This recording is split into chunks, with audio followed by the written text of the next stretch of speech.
The subject of today's video has one of the craziest stories from the 2023 NFL Draft. He grew up in West Virginia, which is not known for producing NFL players, but somehow got a chance to be drafted in the second round. His recruiting story, though, is even more insane. The summer before his senior year of high school, he only had 2 offers. He only had offers from Albany and Rutgers. He was going to get a chance to play college football, but his chances of making the NFL or playing at a high level were very slim. Except, in just a few weeks, he went from an unranked recruit to one of the top tight end recruits in the country, had a terrific career at Penn State, and was now just drafted in the second round by the Jacksonville Jaguars. In today's video, we're going to talk about the insane story of Brenton Strange, talk about how he got to this point, his recruiting rise, his time at Penn State, and why I think he will be a steal for the Jacksonville Jaguars. But before we get started, quickly be sure to leave a like, subscribe if you're new, and let me know what player I should do next. Now, let's get started. Going back in time, Brenton Strange came from Parkersburg, West Virginia,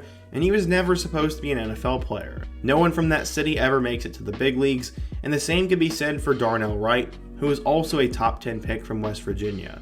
But today we are focusing on Brenton. Early on, he grew up loving football, and he had the physical tools, but more importantly, had the drive. His mom said, quote, "He's always been a hard worker. His heart has always been in it. He never quit working since the moment he first put on those pads as a kid, and I'm so proud of him for fulfilling his dream."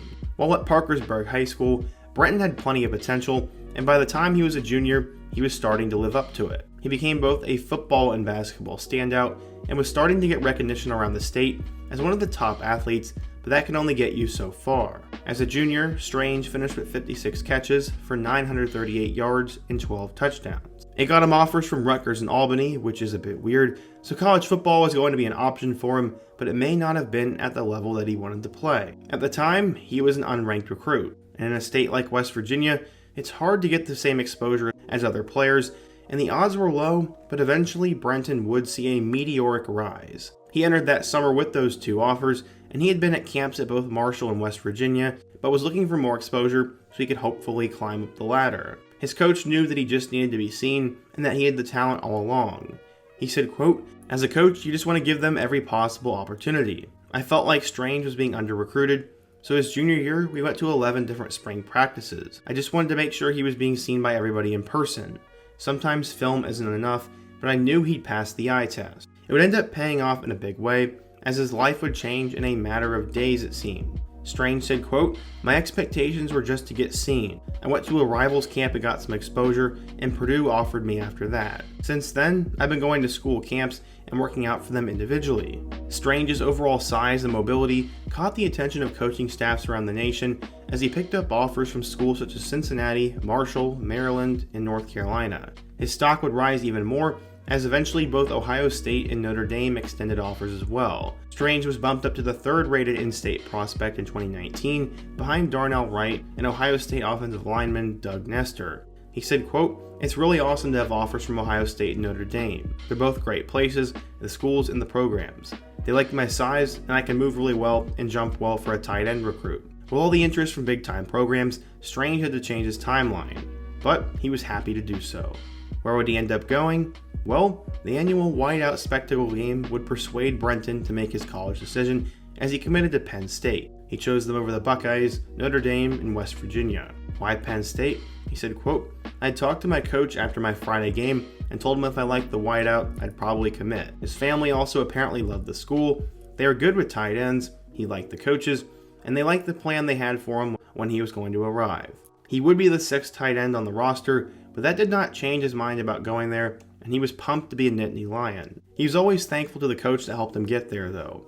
He said, quote, "I always talked to Coach. He was a big part of getting me to Penn State and getting me college offers. He used to take me to recruiting visits all over. The country." He was not just an offensive player, though, as he had 10 TFLs, 6 sacks, and 3 picks on defense, and was also an all-state basketball player his senior year. He was garnering attention in every possible way as an athlete. In total at Parkersburg High School, he had 2,822 receiving yards, 186 catches, and 37 touchdowns. He holds multiple Parkersburg school records, and will go down as one of the best, if not the best athletes in school history. Despite all his hype, attention, and potential, he never changed who he was. Scouts loved him too, as according to 24/7 Sports, Strange was a 4-star recruit, the number 13 tight end, and the 344th best player in the class of 2019. So, how did the late riser do in Happy Valley? When Brenton arrived at State College, he weighed about 210 pounds. That was much more like a wide receiver than a tight end.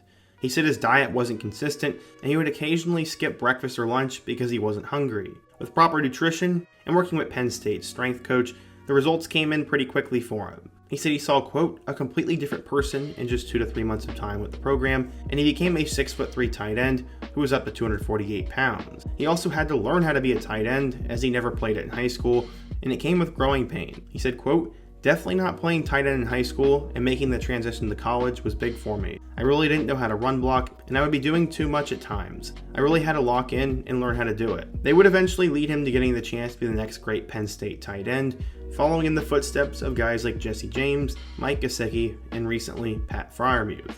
In 2019, Strange would appear in one game, catching one pass for 4 yards and a touchdown against Idaho. Not a bad first play.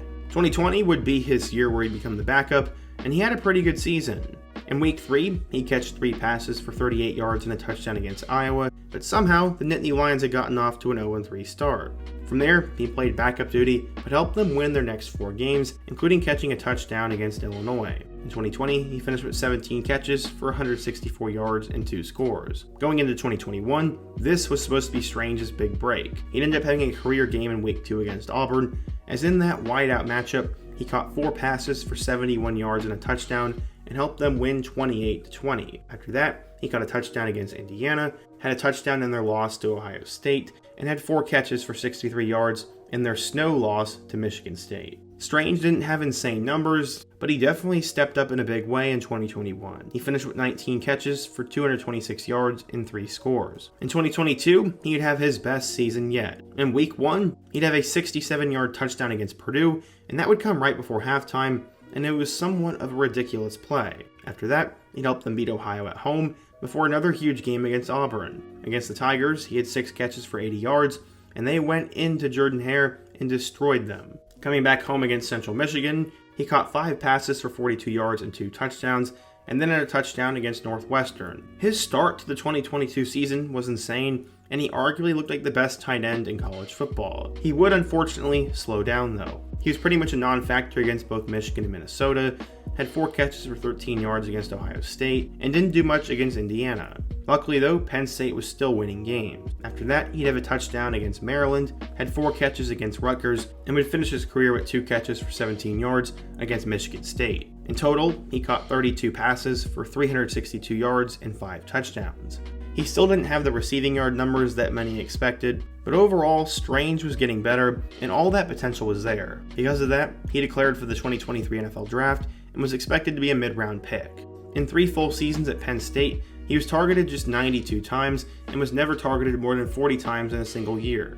He finished in total with 70 catches for 755 yards and 11 touchdowns in 4 seasons. The biggest skepticism around Strange was just his lack of production, but it would not end up mattering. The Jaguars picked up a tight end that few expected to be a second-round selection. They traded down 5 spots, moving from number 56 to 61 to draft Brenton Strange. This was a big deal, and he'll now join a position group that includes Evan Ingram and Luke Farrell. Why did this draft pick happen? Well, he had a 9.09 raw athletic score out of 10.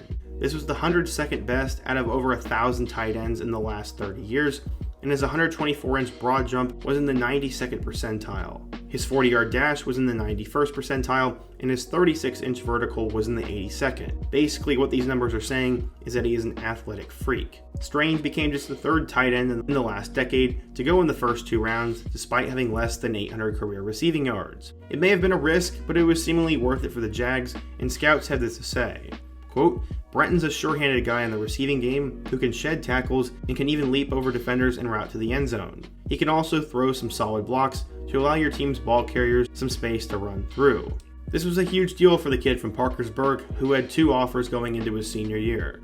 He said, quote, I always knew if I put in the work and I did what I was supposed to do, I could get to this point. I knew at a young age this is what I wanted to do. I've been chasing this dream for a long time, all the way back to Little League. I wanted to be a professional football player. So yeah, Brenton Strange had an insane rise. He had those 2 offers and was never supposed to make it. But he did. Despite not being super productive at Penn State, found himself drafted in the second round and will now try to be one of those hybrid wide receiver tight ends for the Jacksonville Jaguars. We'll have to wait and see how it goes, but I'm optimistic for him and he's one of my favorite rookies. But what do you guys think? If you enjoyed today's video, be sure to leave a like, let me know your thoughts down below, let me know what player I can cover next, and check out all my other videos on the end screen, including my videos about the rise of Darnell Washington and the rise of Tucker Kraft. Two tight ends, you're also going to want to know their stories. Hope to see you guys again soon, but until next time, peace.